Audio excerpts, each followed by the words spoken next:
ভারতেরই এই নির্বাচন ঘোষণার ঠিক পরে পরেই দেখা গেল যে একাধিক যারা প্রশাসনিক প্রধান ছিল, দায়িত্বে ছিল, তাদেরকে রদবদল করা হলো। সুপ্রতিম সরকার সমেত অনেককেই রদবদল করা হয়েছে। ঠিক নির্বাচন ঘোষণার পরে রদবদল। তৃণমূল কংগ্রেস বা সুপ্রিমো তিনি বলছেন যে কোথায় এই ইলেকশন কমিশন বিজেপির অঙ্গুলি হিলনে চলে, ওটা একটা ইলেকশন কমিশনটা একটা বিজেপির পার্টি অফিস হয়ে গেছে, ওদের চলে বলে আজকে ভয় পেয়েছে বলে এইভাবে রদবদল করছে। এর মধ্যে দুটো দিক আছে। দেখো, একটা দিক তো এটা উনি 2011 সাল থেকে চিফ মিনিস্টার রয়েছেন মমতা বন্দ্যোপাধ্যায়। অনেকবার এই চেঞ্জ হয়েছে।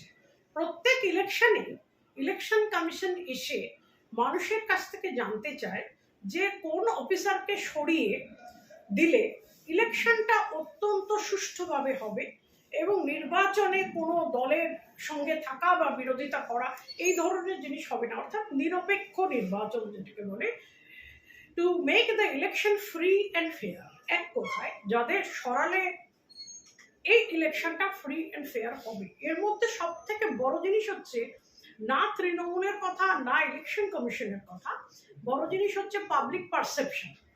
পারসেপশন একটা খুব বড় কথা, যেটা দেখবে যে যখন কোর্টে যায় কেউ কেস করতে, জুডিশিয়ারি বারবার বলেন যে মানুষের পারসেপশনটা এমন হওয়া উচিত যে নিরপেক্ষভাবে ভোট হচ্ছে। তো মানুষের পারসেপশনটাকে সেইভাবে তৈরি করতে গেলে মানুষ যাদেরকে নিয়ে আপত্তি করছেন বা মানুষ ভয় পাচ্ছেন যে তারা থাকলে মানুষ নিরপেক্ষভাবে ভোট দিতে পারবেন না, তাদের কাছ থেকে ইনফরমেশন কালেক্ট করে নির্বাচন কমিশন সময় মতো তাদেরকে সরিয়ে এমন অফিসারকে নিয়ে আসে। এবং এটা বরাবরের প্র্যাকটিস, শুধু মমতা বন্দ্যোপাধ্যায়ের সময়কার নয়, এটা একদম সংবিধান শুরু হওয়ার পর থেকেই যতবার ইলেকশন হয়েছে একই জিনিস, যে এমন অফিসার আনা হয় যাদের দেখলে পাবলিক অর্থাৎ মানুষ ভরসা পাবে এবং মানুষের যে পারসেপশন অর্থাৎ মানুষের মনের মধ্যে যে ধারণাটা তৈরি হচ্ছে যে হ্যাঁ এই অফিসার থাকলে আমরা শান্তি মতো ভোটটা দিতে পারবো, আমাদের উপরে কোনো আঘাত আসবে না, এই পাবলিক পারসেপশনটা হচ্ছে মূল চাবিকাঠি, যার উপরে বেস করে ইলেকশন কমিশন অফিসার রাখে, বদলায়, সরায়। সুতরাং এখানে মমতা বন্দ্যোপাধ্যায় কি বললেন সেটা একেবারেই ইম্পর্টেন্ট না, কেন যখন মডেল কোড অফ কন্ডাক্ট ঘোষণা হয়ে যায়, যখন ভোটের দামাদা বেজে যায়, তখন একজন মুখ্যমন্ত্রী তিনি 1000টা প্ল্যাটফর্ম করে চিৎকার করতে পারেন, কিন্তু তার চিৎকারের কোনো মূল্য নেই, কোনো একেবারেই মূল্য নেই। কেন? মুখ্যমন্ত্রী নিজের দলের ইন্টারেস্ট দেখবেন, এটা সবাই জানে, কিন্তু ইলেকশন কমিশন জনগণের ইন্টারেস্ট দেখে, ইলেকশনটা যাতে নিরপেক্ষভাবে হয়। সুতরাং উনি কি বললেন না বললেন কিছু যাবে আসবে না। ভারতের একটা অভিযোগ বারবার ওঠে এবং বিরোধী পক্ষই মানে বিজেপি এই অভিযোগটা তোলে। বিষয়টা হচ্ছে ঠিক নির্বাচন এলে কেন্দ্রীয় বাহিনীকে পাঠানো হয়, কিন্তু এই কেন্দ্রীয় বাহিনীরা কাজ করতে পারে না, কারণ তাদেরকে চালনা করে এই রাজ্য পুলিশই। এবং আমরা দেখেছি কেন্দ্রীয় বাহিনী থাকা সত্ত্বেও বিভিন্ন জায়গায় নির্বাচনের সময় মারপিটও হয়েছে, রিগিং হয়েছে, এই ঘটনাও সামনে এসছে।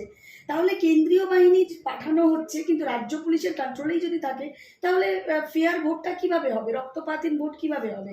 মানে আপনি যেহেতু অনেকদিন দায়িত্বে ছিলেন, বিভিন্ন সময় কাজ করেছেন নির্বাচনের সময়, মানে এই বিষয়টা অভিযোগ তুলছে, মানে এটার সমাধানটা কি?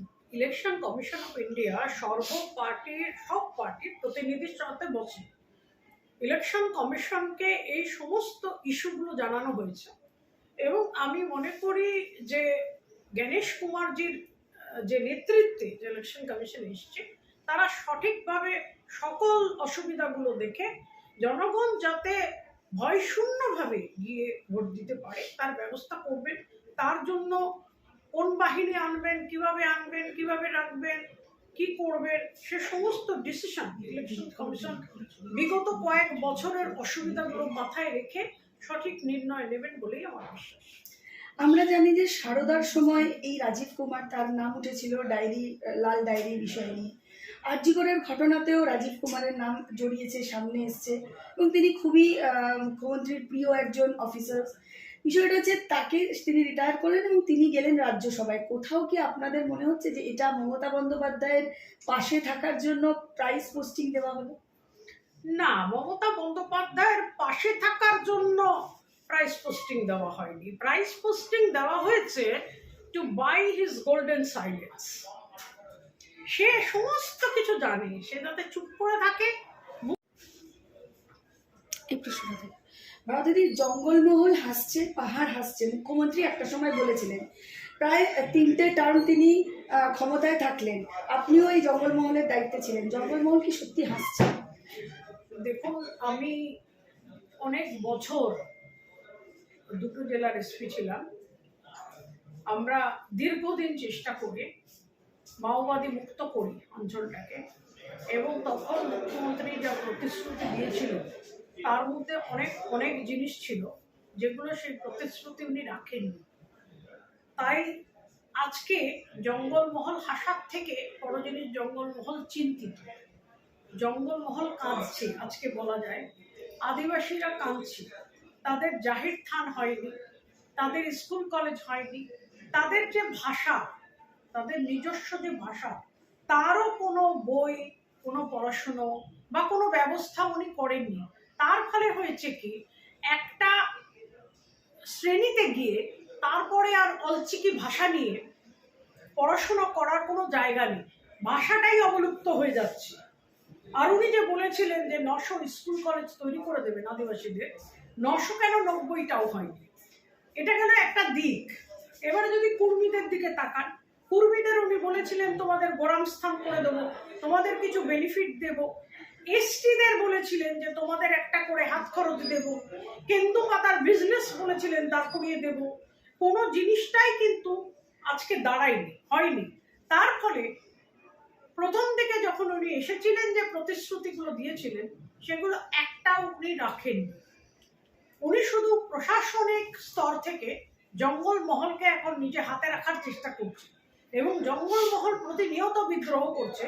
আপনারা দেখবেন যে কদিন আগেই যে রাইসেন টুডু যে ঝাড়গ্রাম বন্ধ ডাকলেন, আমি বাই নেম বলতে পারি, ওখানকার যে সমস্ত মাঝি পারগানারা একটা বন্ধ ডাকলো, এবং ওখানকার যে কুর্মী সমাজ তারপর বলল যে আমাদের কি হবে, আমাদের তো অধিকার নিয়ে রাজ্য সরকার কোনোভাবেই কোনো কিছু করছে না।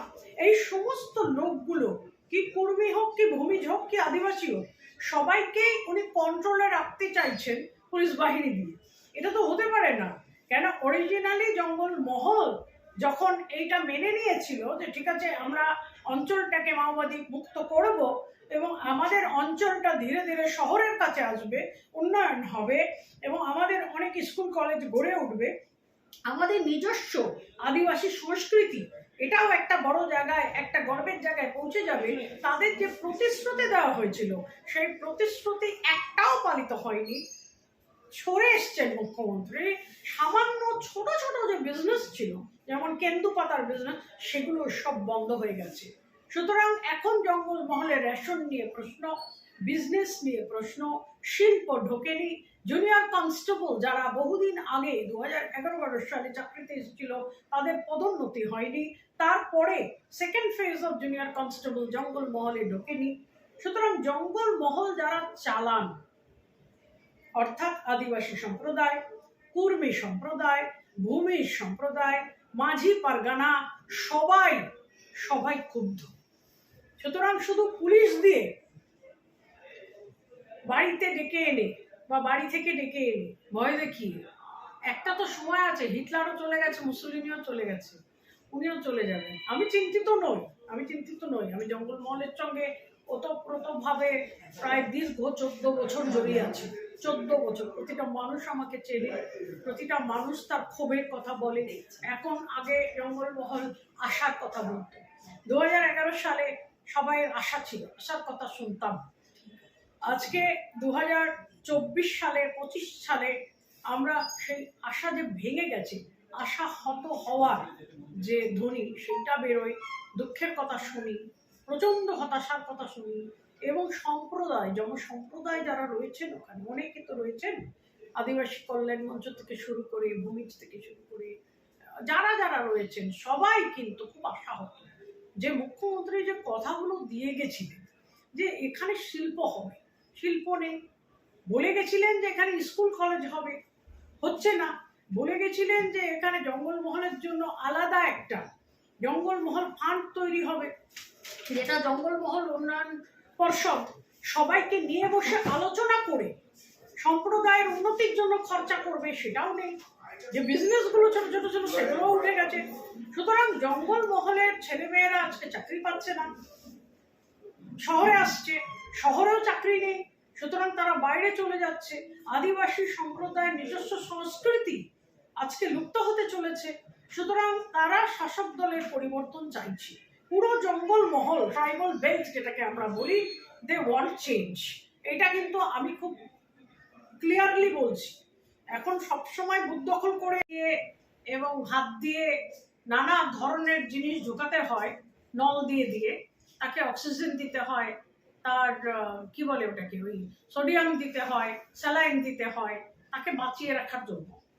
উনি যে ভাতাটা দিচ্ছেন, আগে দিতেন 2 টাকা কিলোর চাল, খুব গর্ব করে বলতেন যে আমি 2 টাকা কিলোর চাল দিচ্ছি। আমি তো নিজে জঙ্গল মহলে বহু বছর থেকেছি, দেখতাম যে কাঁকড়ে ভর্তি চাল কেউ খেতে পারে না। তারপর উনি বলতেন যে আমি সবুজ সাথী দিচ্ছি। সবুজ সাথী দিতে দিতে এমন অবস্থা হলো যে মানুষ আর সবুজ সাথী কেন কোনো রঙের সাথী আর নিতে চায় না। আজকে যেটা উনি বলছেন যে এটা দিচ্ছেন, ওটা দিচ্ছেন, সেটা দিচ্ছেন, সব থেকে বড় কথা কি আত্মসম্মান। ওনার জঙ্গলমহলের ছেলেদের চাকরি দেওয়ার যে প্রতিশ্রুতিটা ছিল, মানুষকে নিজের পায়ে দাঁড় করিয়ে দেওয়ার যে প্রতিশ্রুতিটা ছিল, সেইখান থেকে উনি সরে এসে সবাইকে কিন্তু একটা কি বলবো ভিক্ষুক সমাজের অঙ্গ করে দিয়েছেন। যারা সাবসিডি, হেল্প, বেনিফিট সেটা ছাড়া আর কোনো বাঁচার জায়গা উনি রাখছেন না। তার কারণ এত বেশি বেকারত্ব, কোনো চাকরি নেই, কোনো শিল্প নেই, মানুষ খাবে কি? সেখানে উনি সামান্য সামান্য ভিক্ষা দিচ্ছেন। ওনার কাজ মুখ্যমন্ত্রী হিসেবে কিন্তু ভিক্ষা দেওয়া নয়। বছরের পর বছর শিল্প সম্মেলন হয়েছে, তাহলে আজকে এত বড় বড় গ্রাসিমের মতো, ইউরেকার মতো ক্লাসিফাইড ইন্ডাস্ট্রি তারা বেঙ্গল ছেড়ে চলে গেল প্রায় 448টা, আনক্লাসিফাইড ইন্ডাস্ট্রি প্রায় 7,000-এর একটু কম, এতগুলো 6,895 বোধহয় চলে গেল। তো এই যে ইন্ডাস্ট্রিগুলো চলে গেল, তার মানে কি শিল্প যদি চলে যায় তাহলে আপনার কৃষি ভিত্তিক একটা উন্নয়ন ছাড়া আর কিছু থাকে না। তো বাংলায় তো উন্নয়ন আসেনি। বাংলার ছেলেমেয়েরা আজকে হাঁ করে তাকিয়ে থাকে যে কবে একটু চাকরির বাজারে বিজ্ঞাপন হবে, কবে চাকরি পাবে। ওনার এই মুখ্যমন্ত্রীর যে মানে পার্টিকুলার জায়গা, যেটা আমি বলবো, যেটা আমার মনে হয়েছে যে খুব উল্লেখ করার দরকার, সেটা হচ্ছে মানুষের আত্মসম্মানটা উনি কেড়ে নিয়েছেন এবং মানুষের স্বাধীনতাটা উনি কেড়ে নিয়েছেন। আত্মসম্মান মানে কি? আমরা চাকরি করব, আমরা মাথা উঁচু করে বাঁচবো, আমরা সমাজকে দেখব, পরিবারকে দেখব, যতটা পারবো অন্য মানুষকে হেল্প করব। এই জায়গাটা উনি কেড়ে নিয়েছেন, ভিক্ষুকের জায়গায় ফেলে দিয়েছেন, যাতে প্রত্যেক মাসে সেই টাকাটার জন্য হাঁ করে চাতক পাখির মতো যারা চাকরি পাচ্ছে না, উপায় তো নেই, তাকিয়ে থাকে। যেমন ভাবে উনি আত্মসম্মান কেড়ে নিয়েছেন, সেমনি ব্যক্তি স্বাধীনতা বা বলার ফ্রিডম অফ স্পিচ উনি কেড়ে নিয়েছেন। কেউ যদি কোনো কথা বলে, সঙ্গে সঙ্গে পুলিশ এসে তার বাড়িতে নক করে।